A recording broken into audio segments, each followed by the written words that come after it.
bunting. Most of you guys probably don't need to bunt yet.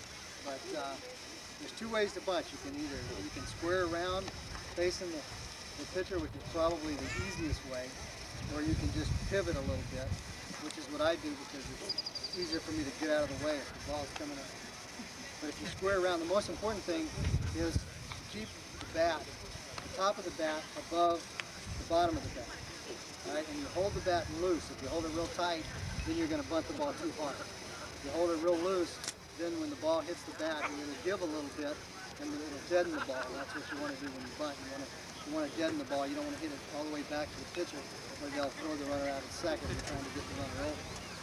So keep the barrel of the bat above the bottom of the bat at all times. And try to bend your knees a little bit, and keep the head of the bat at the very top of the strike zone, which is right up in here. And you hold it right there, and then you never have to go up to bunt the ball. You always have to come down to bunt the ball. And when you go down, you don't drop the bat. You just bend your knees and come right down with it.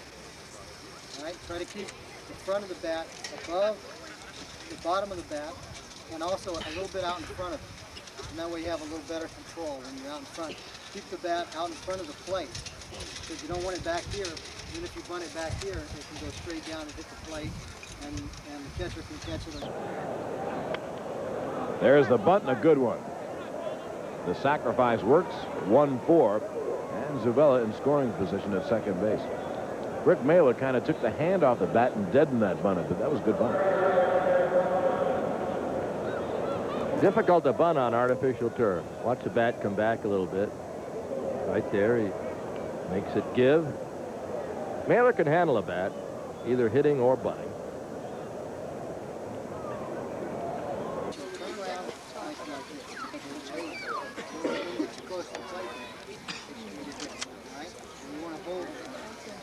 Top of the bat, you want to be higher than the bottom of the bat, right? And you want to hold it loose. You want this to be real loose. Then when it hits, you want the bat to give a little bit, and that'll deaden the ball. And what you want to do is hold the bat like this, so that your fingers aren't showing. You don't want your fingers, see, just like that. Right? Then you need just like this. Now you want to get your head down towards where it's going to hit. So you want to take a good look at the ball coming in to hit the bat. You want to watch the ball all the way to hit the bat. And then you want to hold the barrel of the bat. The top of the bat you hold right at the top of the strike zone, which is right here, right under your arms. That's the top of the strike zone. You want to hold the bat, the barrel of the bat where you're going to hit the ball, right at the very top. And then if he throws the ball higher than that, you don't want to bunt at it. You never want to have to bunt like this. You never want to get the bat up, or you're going to pop the ball up. You always want to bunt down on the ball. And by doing that, if the pitch is lower than this, then you're going to bend your knees and go down and bunt it. Up and in. What did that hit? Nothing, I guess. One ball, no strings.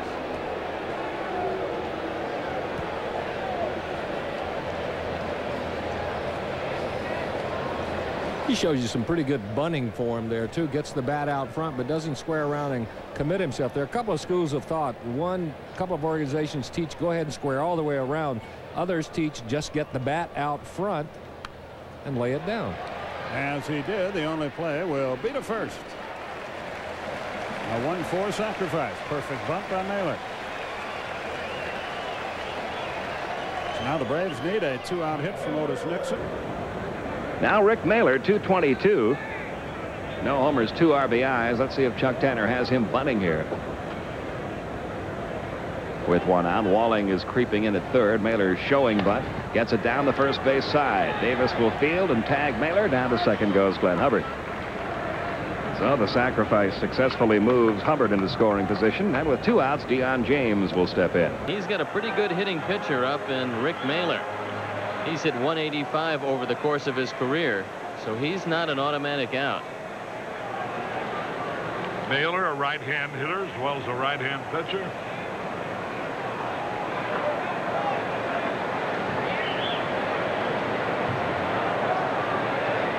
They're expecting a bunt. The only play will be to first base. base, wanted to throw to second, but it was a running bunt hit. Lenny Harris started with the pitch as if he were going to steal. And Mahler laid the perfect bunt down, and it gives Sabo a chance to drive in the first run of the ball game.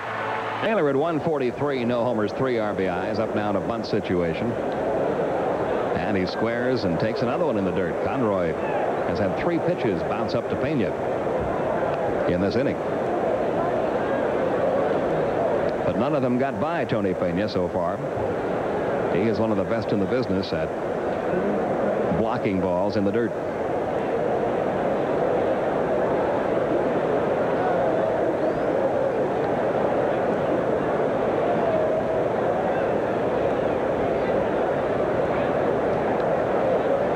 Now the 1-0 to Mahler.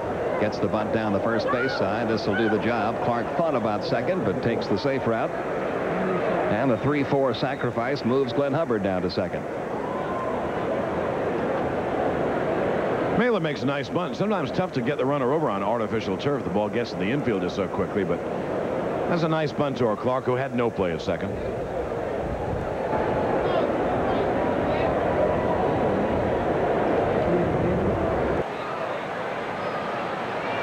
There's the bunt. Third side. Good bunt. Off balance throw by Bilecki. A terrible throw into the Cincinnati dugout. 1 run will score. Griffey crosses the plate, but Harris crosses the plate. Let's see if they'll send him back.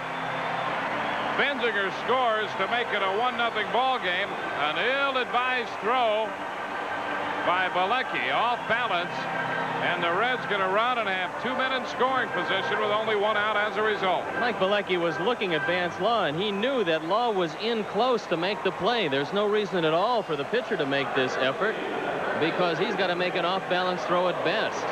All he's got to do is peel off and let Law make the play. He'd have made it easily, and then he'd have Sabo to get out of the inning. Now watch where Law is. Just let the ball go, Mike, but instead he throws it into the dugout. And one mistake in a tight ball game might be enough to bury you. Did he lay off? I believe he did. 2 balls and a strike.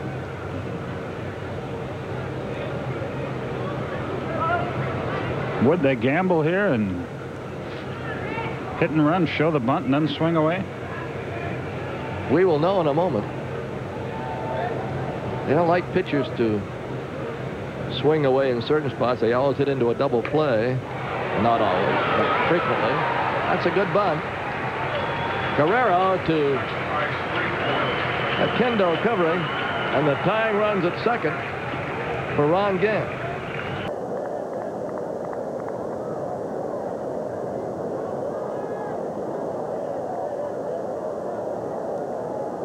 Johnson, it's short. You can't commit too quickly to second. You leave the left side open. He's bunting, and it's a beauty. Whitehurst will go to first, and he throws out Mahler as Owen advances to second. So there are now 2 outs. Top of the order, Delino to Shields coming up.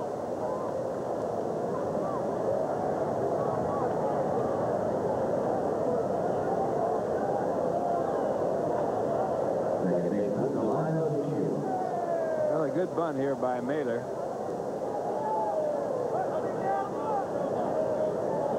Whitehurst throwing the sinker to Tommy Hurd covering at first base. Not an easy throw to handle, but an easy out. Herm Winningham into the game as a pinch runner for Reed, and Winningham carries the potential tying run.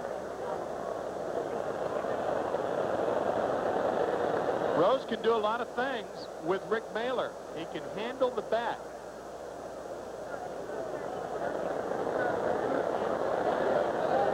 Mahler, a good hitting pitcher. So if the count becomes favorable, you may see him hitting. Now it's 1 ball, 1 strike.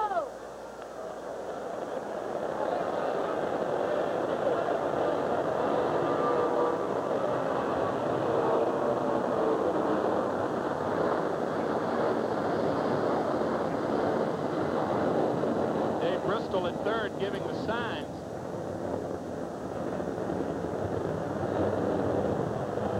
Dave could be the hit and run right here, even though Mahler's squaring around. And the runner goes. Johnson in at third. Has it go off his glove, and it's a fair ball. Elster will have to run it down. Now McReynolds is going to get it. Wenningham is going to score all the way from first, and the game is tied at 3. You were absolutely correct, Mr. McCarver. And it worked perfectly for the Cincinnati Reds as Mahler's down at second. Yeah, I mean, everything in their favor with Johnson in at third. And this ball off the glove of Hojo. Had he not touched it, it may have gone foul without touching his glove, which would have been just a foul, harmless ball. But because he's so close, he had to jump for it, and it's off his glove, and by the time McReynolds gets to it, Wenningham has scored, and Mahler has a double. For Mahler, good baseball by Cincinnati. Excellent call. Aguilera warming for New York. Bobby Ojeda leaving the game now with the game tied, and he cannot win this game. But with Mahler in scoring position at second, he's in jeopardy of being charged with the go-ahead run if Cincinnati should score here in the 7th again.